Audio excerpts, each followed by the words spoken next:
오늘 이 사도행전 3장 1절에서 10절의 말씀을 가지고요, 아름다움에 던져진 사람이라는 제목으로 말씀을 전해보려고 합니다. 어제 모처럼 이제 운동 좀 할 겸 동네 공원을 갔습니다.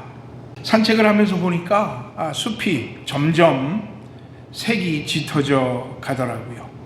게다가 봄꽃들이 하나 둘 여기저기서 이렇게 피어나 있는데 산책 코스가 참 아름답게 잘 꾸며져 가고 있었습니다. 하지만 봄이 왔어도 여러 가지로 봄의 아름다움을 못 느끼는 사람들이 있어요. 병들어서 몸이 아프면 밖으로 외출해서 어디 산책길을 가기 힘드니까 봄이 와서 아름답게 변해가고 있음에도 불구하고 그런 봄의 아름다움을 느끼지 못하게 되죠. 또 어떤 사람들은 참 삶이 분주하고 피곤해서 저 역시도 그랬습니다마는 집 옆 공원 한 번 못 가본 분들이 있어요. 몸이 힘들고 마음이 여유가 없어서 봄의 정취를 느끼고 아름다움을 말하는 게 사치처럼 여겨지지요. 저는 오늘 몸도 마음도 지쳐서 이렇게 힘드신 분들, 올 봄에는 좀 힘 좀 내셔서 건강도 좀 찾으시고 또 마음에 좀 여유도 찾으셔서 그런 아름다움을 좀 느낄 수 있는 올 봄이 될 수 있기를 기도해 봅니다. 가까운 시일에 우리 교회도 좀 아름다운 공원에 가서 야외에 좀 한번 드렸으면 좋겠어요. 억지로라도 우리 야외에 가서 한번 아름다움 속에서 하나님을 찬양하는 시간을 좀 만들어 봤으면 좋겠다 하는 그런 생각을 해봤습니다. 아멘이시죠? 예? 아멘이시죠? 네. 오늘 본문에 보면 나면서부터 몸이 불편해서 걷지도 못하고 또 스스로 움직이지도 못하는 한 사나이가 나옵니다. 이렇게 아름다운 세상에 태어났지만 그 아름다움을 전혀 느낄 수 없었던 사람이에요. 오늘은 이 사나이의 변화에 대해서 좀 말씀을 좀 나눠보려고 합니다. 먼저 생각해 볼 것은요, 아름다움 속에 던져진 사람이 등장을 하는데요. 오늘 신약 성경 사도행전에 있는 말씀을 봉독했습니다만 사도행전에 보면 예수님이 승천하신 후에 제자들이 예수님이 가르치셨던 구원의 복음을 전파해 나가는 모습이 나옵니다.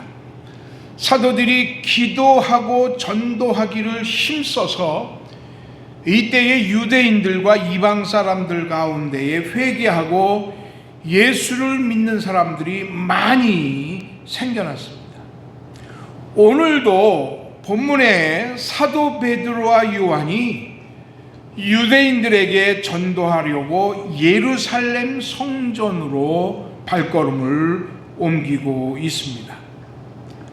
예루살렘에 들어갈 때에 예루살렘 성에는 8개의 문이 있었습니다. 그 8개의 문이 각각 이름이 있었는데 어떤 문은 욥바 문, 또 새 문, 다메섹 문, 또 황금 문, 또 분문, 시온 문, 이렇게 8개의 문이 각각 이름을 가지고 있었어요. 그 중에 오늘은 베드로와 요한은 미문이라고 하는 문으로 지금 들어가는 중이에요. 오늘 등장하는 이 미문은 원래 이름문이 황금문이었어요. 골든 게이트, 황금문이었었어요. 초대교회 당시에 활동했던 유대 역사가 중에서 요세푸스라고 하는 사람이 있습니다. AD 37년생이니까 예수님이 승천하시고 바로 태어나서 사도들이 활동할 당시에 정치가 혹은 역사가로 활동했던 사람이었어요. 이 요세푸스의 책에 보면 이 미문에 대해서 설명한 내용이 나와요. 이 문은 고린도, 그러니까 그리스 건축 양식으로 지어져서 아주 아름답게 지어져 있었습니다. 고린도 양식의 가장 특징은 아주 화려하게 문양을 만들고 화려하게 집을 건축을 한다는 게 이 고린도 양식의 특징이었어요. 그래서 예루살렘의 성전에 들어가는 이 황금문은 높이가 23m 정도 됐었고요. 금과 은을 입혀 지어서 아주 화려하고 웅장해서 장엄한 문이었습니다. 그래서 그 골든 게이트를 이름을 다르게 불렀는데 그게 바로 아름다울 문자였어요. 영어로는 그냥 The Beautiful이에요.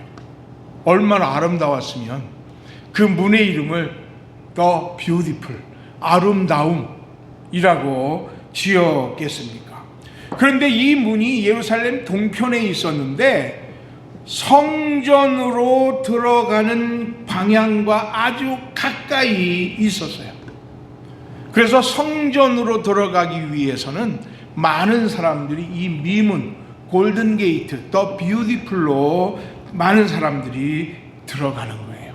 그러니까 절기 때뿐만 아니라 매주 안식일, 또 그리고 사람들이 이 문을 너무너무 사랑해서 그저 이 문으로 예루살렘 성을 들어가기 위해서 일부러 이 문으로 들어가는 사람들이 많이 있었습니다. 그래서 오늘 이 베드로와 요한은 성전으로 가기 위해서 이 문으로 들어가고 있는 거예요.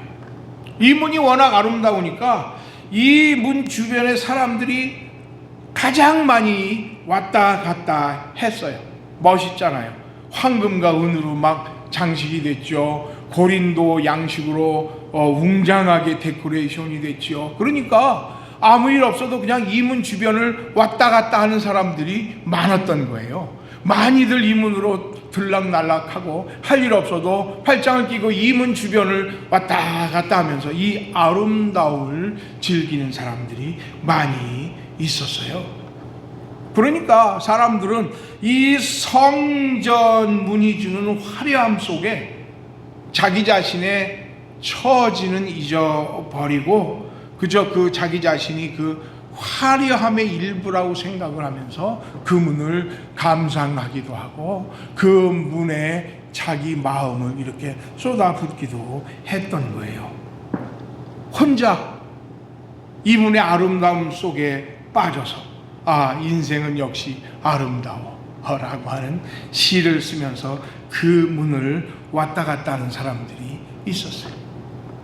거기에 베드로와 요한이 들어가고 있었고 그 문 앞에 지금 나면서부터 안진뱅이 된 한 번도 걸어보지 못한 이 사람이 구걸하고 앉아 있었던 거예요. 아마 그런 문이 현대에도 있다면 사람들에게 상당히 인기가 있었을 것 같아요. 그 아름다운 문, 화려함, 장엄함, 현대인들에게도 사실을 염원을 주는 어떤 파라다이스 같은 그런 장소가 아닐까 하는 그런 생각이 들어요. 왜 이런 거 있지 않습니까? 요즘에 서울의 강남 가로수길이 주로 이렇게 주는 화려함, 아름다움으로 상징되는 기대감이 어떤 강남의 가로수길이라는 게 있다고 그러잖아요. 왜냐하면 거기 가면 스타들도 볼 수 있는 거예요. 스타들이 그 강남 가로수길에 있는 유명한 쇼핑몰에 가서 쇼핑을 하고 나오는 우리의 꿈인 스타들을 볼 수 있는 거예요. 그런가 하면 그 가로수길을 다니는 그 화려한 차들, 고급 차들, 스타들이 타고 다니고 유명한 사람들이 타고 다니는 멋있는 차들을 볼 수 있는 거예요.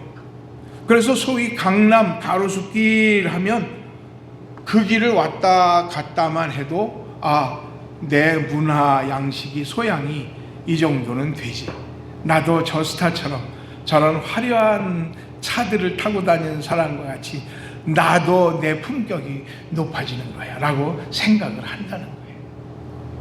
우리가 여행을 하면 세계 여행을 했던 분들이 반드시 가는 데가 있잖아요. 뉴욕의 맨하탄, 그 중에 소호거리 아니면 브로드웨이 거리를 사람들이 가잖아요. 왜냐하면 그 뉴욕의 소호, 그 멋있는 전시장들, 멋있는 갤러리들, 또 브로드웨이 가면 멋진 그 극장에서 진행되는 뮤지컬, 문화적인 우월감이 있는 그런 장소잖아요. 나 정도 수준이면 이 정도 길은 걸어야지, 이런 생각들이 많이 들어요. 거기 좀 갔다가 조금 비싸지만 좀 비싼 옷 한 벌 좀 사고, 아이 쇼핑이지만 그죠? 좋은 갤러리들, 상점들 들러서 좀 구경도 하고, 그리고 멋진 뮤지컬 한 편 보면 세상은 역시 살만한 가치가 있어, 아름다워 하고 감탄을 할 수 있다는 거예요. 신앙생활에서도 보면 현대교회도 사실 교회가 높고 화려하잖아요. 교회 높이가 23m가 뭡니까? 더 높고 높아요. 화려하고 의리번쩍합니다. 그 문을 드나드는 성도들은 나는 이 문으로 드나드는 이 교회에 속한 수준 높은 성도야 라고 생각을 한다는 거예요.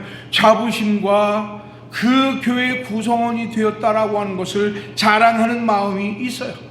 그러면서 스스로 생각해요. 내 믿음도 이 교회만큼이나 크다고 라고 생각을 한다는 거예요. 그래서 세상은 분명히 아름답다. 살만한 가치가 아름다워. 그런데 뉴욕의 맨하탄이나 소호거리, 브로드웨이 거리에서 일상생활하는 그 뉴요커들에게는 아마 그렇지만은 않다라는 답을 듣게 될 거예요. 그런데 오늘 보면은요, 이 밈은 여기 아름다움 속에 한 무명의 사나이가 등장을 해요. 오늘 사도행전 3장 2절에 보니까 이렇게 말씀하고 있어요. 나면서 못 걷게 된 이를 사람들이 메고 오니 이는 성전에 들어가는 사람들에게 구걸하기 위하여 날마다 미문이라는 성전 문에 두는 자라 하고 말하고 있어요. 여기 이 사람은 무명이에요. 이름을 알지 못해요. 이름이 안 나왔어요. 그런데 날 때부터 걷지를 못했어요. 사도행전 4장 22절에 보면 이 사람이 over 40 years라 그랬어요. 그러니까 나면서부터 40살이 넘도록 그냥 앉은뱅이로 있어야만 했던 거예요. 어릴 때부터 이 사람 무엇을 할 수 있는 게 없어서요. 현대에 와서는 장애인들을 위한 특수학교가 있고 또 사회적으로 장애인들이 보호를 받지요. 그렇죠? 그리고 장애인들이 사회적으로 참여도가 높아지고 있어요. 그래서 사회 지도층에도 많은 장애인들이 진출을 받아요. 유명한 장애인들, 장애를 극복하고 위대한 자리에 서서 존경을 받는 많은 인물들이 있습니다. 그러나 당시 유대 사회에서는 마치 이 장애라고 하는 것은 천형이라고 생각을 했어요. 하나님 앞에 무슨 죄를 져서 하나님이 그런 장애를 줬다고 생각을 했어요. 강한 자가 우대를 받는 시대였어요. 전쟁에 나가서 맞서 싸울 수 있는 건강한 신체를 가진 자가 우대받고 사회적으로 인정을 받는 그런 시대였어요. 그렇지 않으면 열등한 사람으로 소외당하고 버림을 받는 그런 사회였습니다. 그러니까 이 사람은 자기 직업도 없었을 거예요. 처음에는 형제들도 도와줬고 부모님들도 도와줬을 거예요. 그러나 이 40년을 넘도록 그렇게 할 수 있는 형제 자매들 없어요. 그냥 40이 넘도록 혼자 살아가야만 하는 사람이에요. 혼자 할 수 있는 일조차 없어요. 그냥 장애를 가진 몸을 가지고 구걸하면서 살 수밖에 없는 운명이 이 사람의 운명이었어요. 그게 이 사람의 정신적인 데미지를 주기도 했을 거예요. 절망하기도 했었고 낭망하기도 했었고 또 인생의 실패감도 주었을 거라고요. 그리고 결국은 포기하고 나머지 40 이후의 중년을 그냥 구걸하면서 살아가는 인생이 되고 만 거예요. 이 사람의 형편을 오늘 2절에 보면 더 잘 알 수 있어요. 나면서부터 못 걷게 된 사람들이 메고 왔다 그랬어요. 사람들이 메고 왔어요. 그리고 성전에 들어가는 사람들에게 구걸하기 위해서 미문 앞에다가 그냥 두었다 그랬어요. 두었다. 사람들이 그를 메고 왔어요. 무슨 쌀가마나 무슨 보리가마처럼 메고 왔다고 그랬어요. 구걸하기 위해서 성전 미문에 두었다라고 말하고 있어요. 영어로는 메고 왔다, being carried. 누군가가 이 사람을 메고 온 거예요. 그리고는 he was put, 수동태예요. 그냥 거기에 두었다 그랬어요. 두었다. 두었다 같은 거는 보통 사람에게는 안 쓰는 말이잖아요. 그죠? 주로 아까 말했지만 쌀자루, 보따리, 쓰레기통 이런 거 할 때 쓰는 단어가 뒀다 아니에요. 이 사람은 자동적으로 자기가 할 수 있는 일이 없었어요. 다 수동태로 쓸 수밖에 없는 인생이었어요. 누군가가 데려와야 됐고 그냥 거기에 짐 부리듯이 그냥 휙 던져 버려진 채로 있는 거예요. 거기에 그냥 마치 던져진 인생이 돼버리고 만 거예요.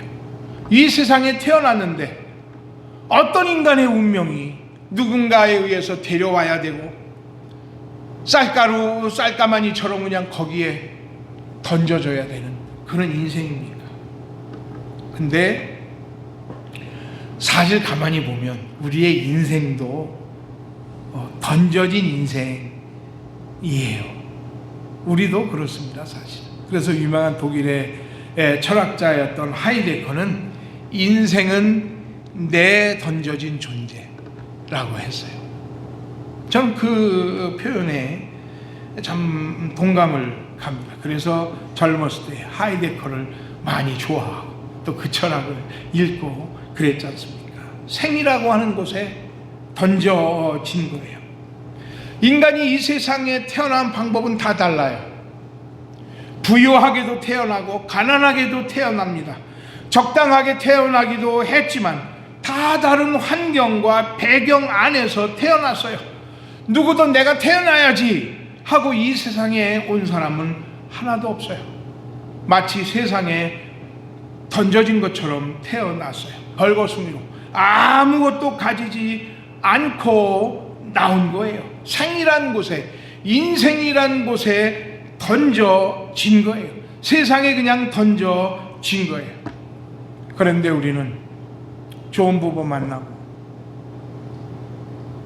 건강하게 태어나고 그래서 우리 스스로 움직이고 우리 스스로의 삶을 살아왔어요. 또 그렇게 살아보려고 애를 쓰고 노력해 왔던 우리들이에요. 그러나 오늘 이 사람을 생각해 보면 생이 던져진 존재라 라고 하는 그 명제를 조금 다르게 생각하게 될 거예요. 오늘 이 주변 사람들이 걷지도 못하는 이 사람을 그냥 성전에 들어가는 미문 앞에 던져놨어요. 처음에 이 사람은 기분 좋았을지도 몰라요. 미문, 그 아름다움 앞에 던져졌기 때문에. 미문 멋있잖아요. 화려하고 웅장하지요. 그 멋진 데코레이션, 그 낮이면 그 태양빛에 반사되는 그 황금빛, 그 찬란한 빛이 막 퍼지는데, 처음에 이 거지는 이왕 거지를 하려면 이른 거지를 해야지, 강남에서 거지를 해야지, 이렇게 생각했을지도 모르겠어요. 그러나 현실은 지금 뭐 해야 됩니까? 뭐 해야 살아요? 국어를 해야 살잖아요. 현실은 거지 노릇이에요. 아무리 찬란한 그 미문 앞에 던져졌다고 하지만 그 아름다움 속에 던져진 이 사람은 그냥 거지인 거예요. 거지.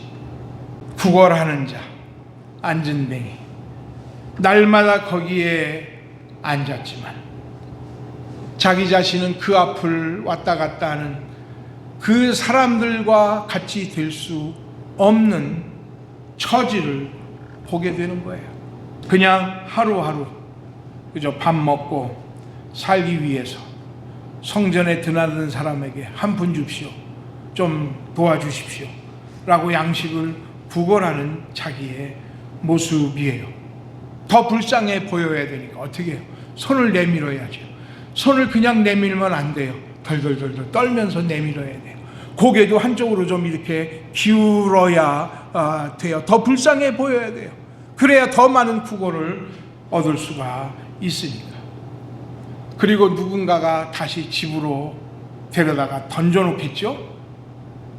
그 밤에 어떤 생각을 할까요? 혼자 있으면 초라해지고 외로워진 그 모습을 겪게 되잖아요. 이 사람은 미래의 계획도 현재의 즐거움도 과거에 일으켜 놓은 업적도 없어요. 그냥 이 사람의 모습은 화려함, 아름다움 속에 던져진 것 같은 우리들의 모습 같다 하는 그런 생각을 하게 됩니다. 그런데 오늘 이 아름다운 세상에서 오늘 이 사나이는 예수를 만나서 기쁨을 찾게 됩니다. 베드로와 요한은 이제 성전으로 들어가고 있어요. 이 거지는 직업상 베드로와 요한에게 돈 좀 주십시오 하고 구걸을 하잖아요. 그게 이 사람의 습관이었으니까, 또 그렇게 40평생을 살아왔어요. 구걸을 통해서 자기의 삶을 영위해 왔으니까요. 영어 성경에 보면은, 한글 성경에는 금과 그냥 돈을 혹은 뭘 좀 구걸을 한다라고 표현되어 있는데, 영어 성경에는 He asked them for money라고 되어 있어요. 그러니까 이 거지는 분명하게 사람들에게 돈을 구걸하고 있었던 거예요. 그래서 베드로와 요한에게 돈 좀 주십시오 라고 손을 내민 거였습니다. 그런데 오늘 저는 이 말씀을 준비하면서 이 남자가 베드로와 요한을 만난 건, 그건 분명히 이 남자에게 구원을 주시고 기쁨을 주시려는 하나님의 계획이었다라고 하는 것을 깨닫게 돼요. 우연히 베드로는 그날 성전으로 들어갔을 거라고요. 그리고 거기 여전히 앉아있던 그 사람이 앉아 있었어요. 베드로가 요한이 마침 이 미문을 지나쳐 들어가다가 거지를 보게 된 거예요. 영어 성경을 좀 봤는데 Peter looked straight at him이라고 그랬어요. 베드로가 이 거지를 look straight, 그냥 직접적으로 다이렉트하게 확실하게 방향을 놓고 바라본 거예요. 왜 우연히 슬쩍 쳐다본 게 아니라 고개를 돌려가지고 눈을 떠서 다이렉트리 봤다 하고 말하고 있어요. 그리고 거지에게 말합니다. 우리를 보라. Look at us. 이 거지는 뭐 특별한 사람이기 때문에 베드로와 요한을 본 건 아닐 거예요. 그리고 특별하다고 생각해서 베드로와 요한에게 돈 좀 주시오라고 한 것도 아닐 거라고요. 제가 다니던 신학대학 앞에는 늘 구걸 하던 정신과 지체가 장애인이었던 분이 있었어요. 신학생들은 그분에게 별명을 붙였는데 막달라 마리아 아줌마라고 별명을 붙였어요. 왜냐하면 사람들에게 막 달라고 그래요. 쫓아와서 막 달려와서 막 달라고 그래요. 어떤 때는 차가 오는데도 그 길거리를 막 달려와요. 그래서 막 돈 좀 달라고.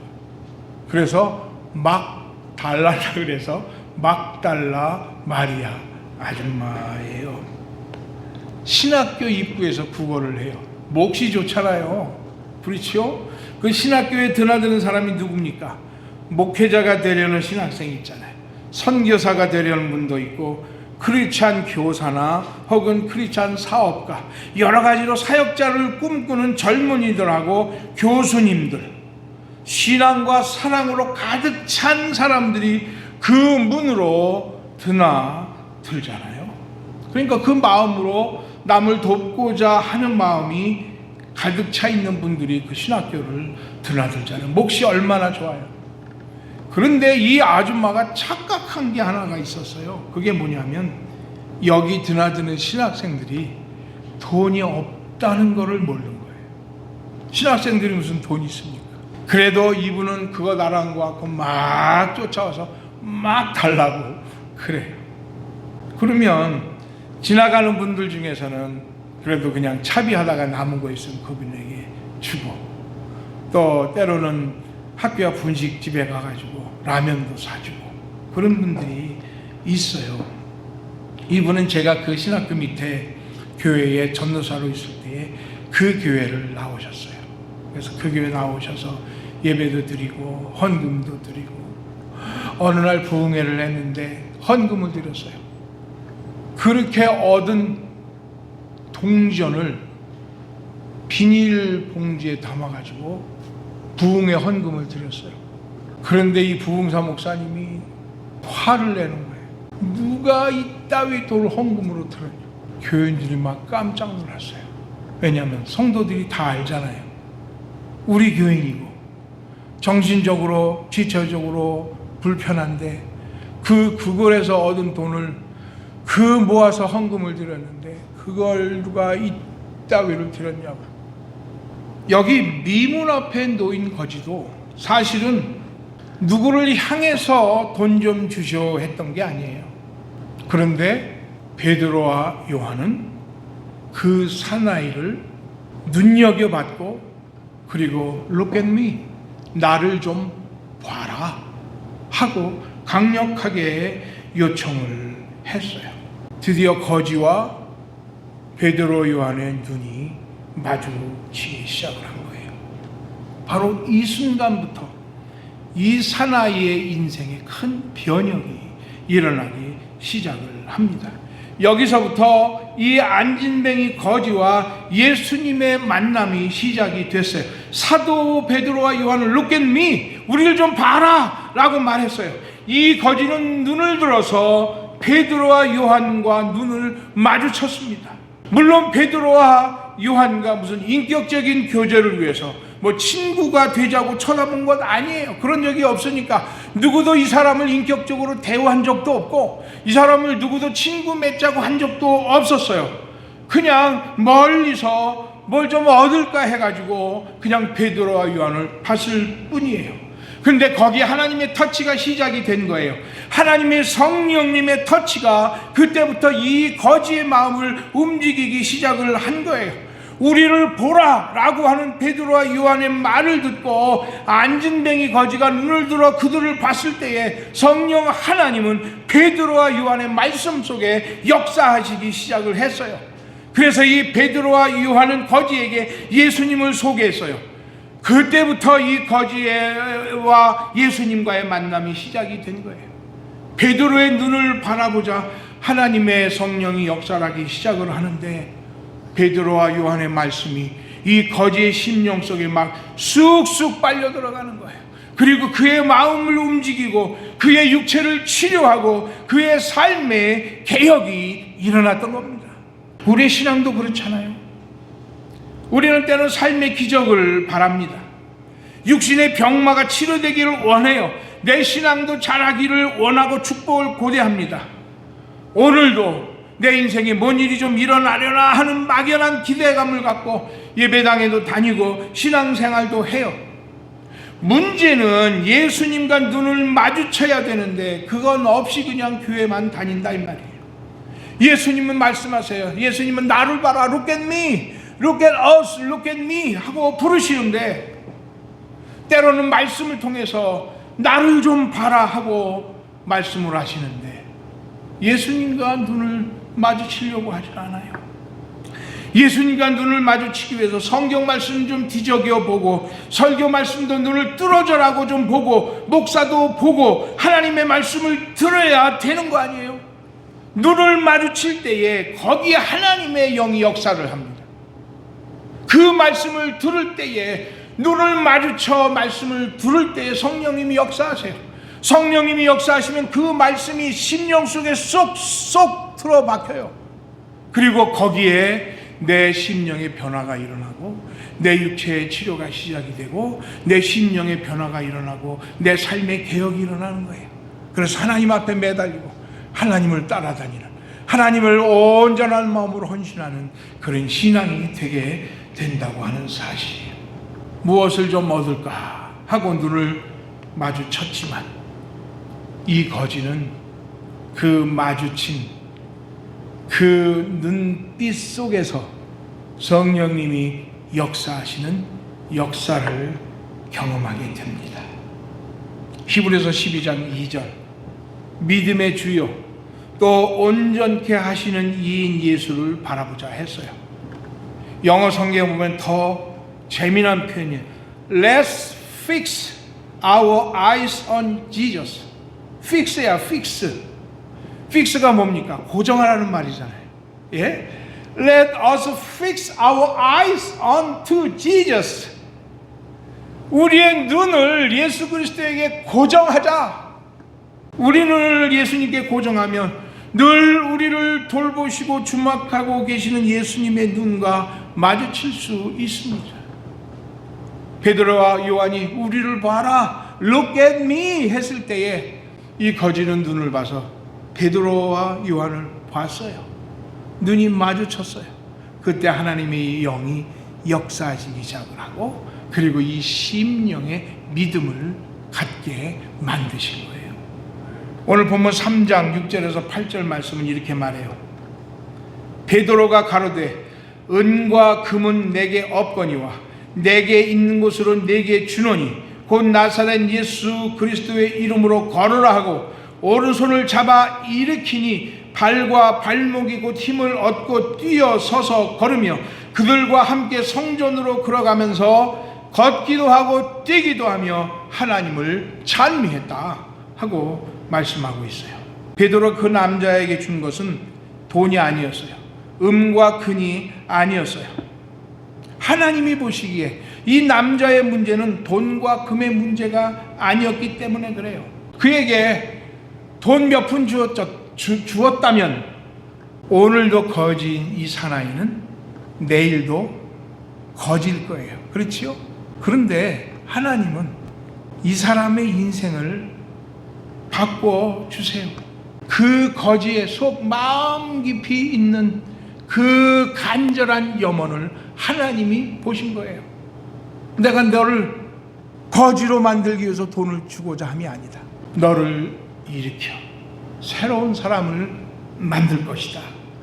영혼이 멸망해서 건져지는 것, 그리고 그 육신이 새로운 힘을 얻어서 하나님의 나라를 위해서 뛰고 걷고 찬미하는 것이 하나님의 목적이었기 때문에 그런 것입니다.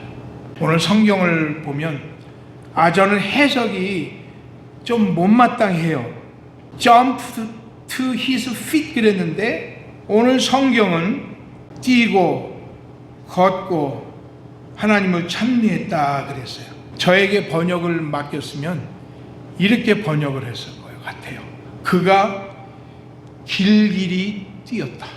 제 번역 괜찮아요? 길길이 뛰었다. 왜냐하면 처음에 이 한글을 번역할 때에 좀 수준 높은 양반들이 번역을 했거든요. 이 길길이라고 하는 말은 좀 상놈들이 쓰는 말이라고 생각을 했었을 거예요. 그러니까 이 사람이 뛰며 걸었다 그랬어요. 점프는 뭐예요? 그냥 보통 뛰는 게 아니잖아요. 막 길길이 막 안 그랬겠어요?